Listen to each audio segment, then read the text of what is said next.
Yesterday, Huawei unveiled the MateBook Fold Ultimate, which is a laptop with a foldable screen. When unfolded, you get 18-inch real estate, and when folded, it has the same footprint of a 13-inch laptop. Amazon is rumored to be working on a very similar device of its own. The information comes from Minchico, a goldmine of supply chain information, who usually focuses on Apple. Speaking of which, it is not coincidental he's talking about this form factor, as Apple itself is working on a similar device too.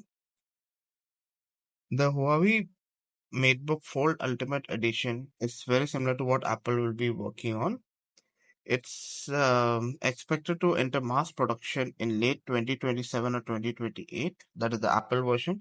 But Amazon will be quicker, it seems, with its interpretation projected to enter mass production in late 2026 or 2027.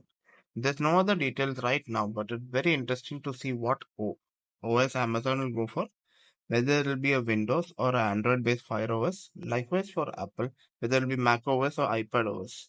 We're still a long time to wait to see any of these products in action, but it's very interesting that Amazon is entering the market way before than Apple, though Apple has been rumored to be entering the market since the last 10 years.